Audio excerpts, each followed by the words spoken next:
the next activity is one that I want people to come up with in their groups. I'm going to give you some colored paper. And I want us to come up with observation data about the object. I'm going to give you a can and it has objects inside the can. I want you to write down observations. So write down single terms or phrases, one per sheet. Okay, and then what we're going to do is put all those together and come up with a class poem based on the type of words that are put down on these sheets. So, here's one for your group.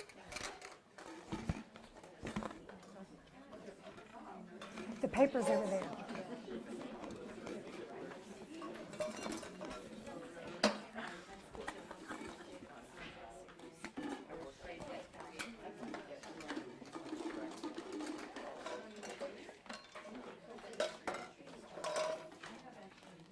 There you go.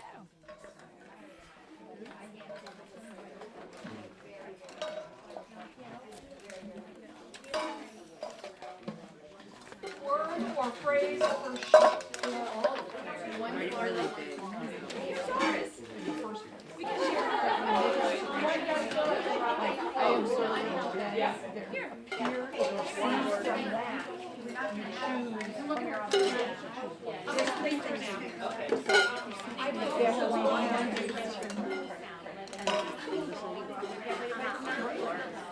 Okay, because we need more space than we have on the floor here, I want you to grab your stack of papers, and we're going to go into the entrance of the building, and I'm going to place these on the floor, and I want everybody to look at all the words and sort of think about how they can be arranged.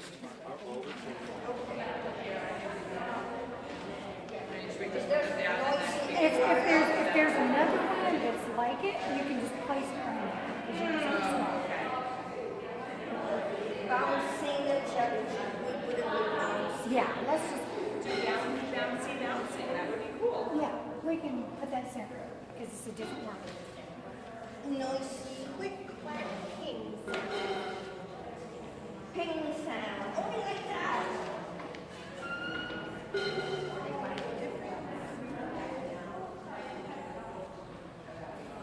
So, all right, does somebody want to read this who knows how this is laid out? Would somebody like to read it aloud for the group?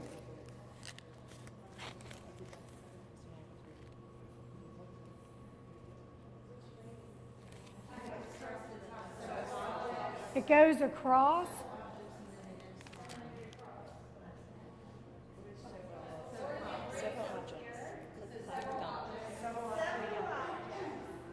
Click, clack, bump. Bouncing, noisy, rattle, bump, ping sound. Total of 2 object sounds. Distinct sounds. One big, one small different. 2 small, one bigger than the other. Shake. Changing object, softer object. Big, bouncy, metal. Bell. One object sounds like it's rubbery. One heavy, one light. Mysterious block. Okay, thank you.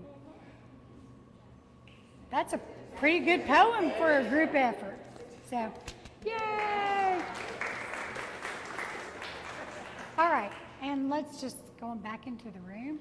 So, just to wrap up, we used the mystery cans, shook it, you made observations, wrote down single words or phrases, and we made a class poem, which was pretty awesome.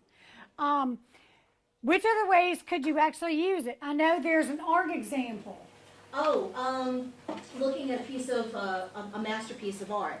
We have the kids doing critiques all the time, and they're trying to find meaning in a piece of artwork, so we don't have like those 30-year-old people that go up and go, I could have done that Picasso, that kind of thing.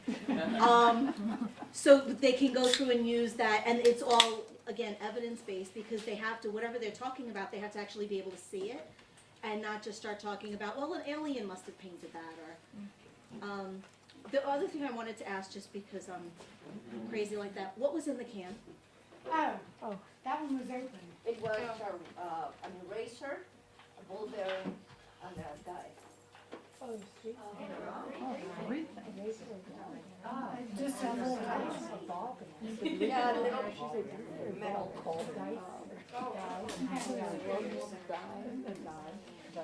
Was it a ball bearing or a? I saw it, I think it was made of metal. Okay. I'm not sure. I thought it was marble. Like a, Certain colors of marbles can look metallic and metal can't. Yeah, that's fine. So they can be opened, I don't care. As you can tell, it's all recycled materials anyway. We haven't had Sanka for how many years now? Marble. And a few coffee grounds left over. And I use a Unifix cube in this one because I ran out of dye. And didn't want to run all the way back to my office to grab one. So I used the next best thing. It worked. All right, so any other ideas about how to incorporate a type of activity like this into the science classroom? I think you could take a theme of a particular, like you said, worms, somebody, and then like just have the kids start brainstorming what they observe, Right. and then use those words to create a poem about the worm or about something. So it's not just a mystery, but it's pointed. Right. I was thinking too, you could use it like a KWL, have them do it for the K, teach all your lessons, and then have a little poem at the end for the L, Okay. and look at how the poem changed and what changed into it. Okay. We were saying that this would be really good to reinforce any sound unit, so they could use some of their new vocabulary to describe the different types of sounds. Right. That'd be good. Any other ideas? Brainstorms? I would encourage not only bringing language arts into science, but the other way around. Exactly. And sometimes that means we have to do the education as people who like science. Sometimes we have to convince other people to like science.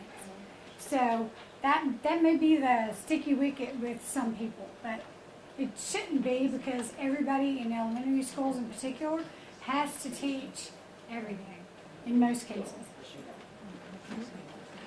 I was thinking, I was planning an 8th grade starter, and I was going to give them a bunch of decomposing materials. Okay. Just to start the unit on decomposing. And just describe what's it, use single words to describe what's in your bag and your bucket. It gives you vocabulary for the theme. And they're using all of their senses, because a lot of the stuff will be a little stinky when it starts to decompose. Yeah, well, hopefully, I've been debating to let them open the plastic bag or not. Oh, plastic bags. Yeah, I Okay, was so gonna each put it in. each item in a Ziploc. Okay. Yes, yes. I was thinking a little more globally with like banana peels and stuff like that in just a bag. Well, I wanted to put it like, even include meat, because they all decompose at different rates. I Right. even use plastic. Is it going to decompose? Because eventually I want to take them to the point of that island in the Pacific. Right. That is not going to be decomposed by anything, Right. because it's all plastic.